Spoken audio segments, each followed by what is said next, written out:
शिवसेनेने केलेला आरोप खोटा आणि बिनबुडाचा आहे। शौचालयाचे काम मंजूर झालं होतं, मात्र शौचालय झालेले नाही।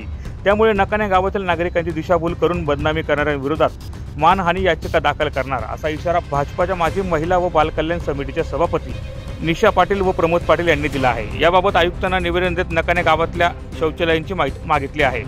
2 दिवसांपूर्वी शिवसेना उबाटा गटाच्या वतीने नकाने गावातील 20 लाखांची शौचालय चोरीला गेल्याचा आरोप शिवसेनेच्या वतीने करण्यात आला होता।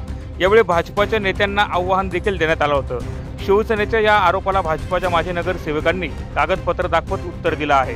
शौचालयाचं काम मंजूर झालं होतं, मात्र प्रत्यक्षात कुठलंच काम झालं नाही।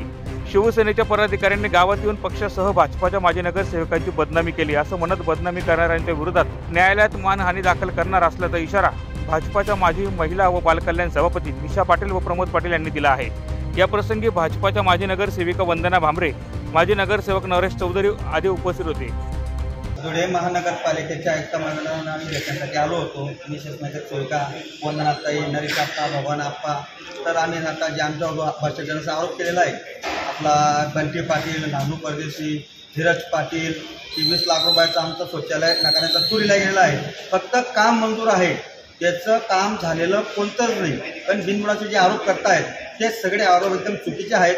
मॅडमांना चौकशीसाठी आम्ही आदेश केलेले आहेत आणि हा खोटा गुन्हा आम्ही आमच्यावर म्हणजे काही आरोप करायचे त्यांनी वर्क ऑर्डरच्या फायली त्या सगळ्या सोमवारी आम्ही सगळं खरं खोटं करू आणि यांच्यावर मानायचा दावा दाखल करू। आणि असं जर कधी काही असेल तर आम्ही राजकारणातून संन्यासच घेऊ। आम्ही कोणत्याही खोटा आरोपाला म्हणजे बळी जात नाही, जाणार नाही। नगरसेविका निशा प्रमोद पाटील, नकाणे गावाची।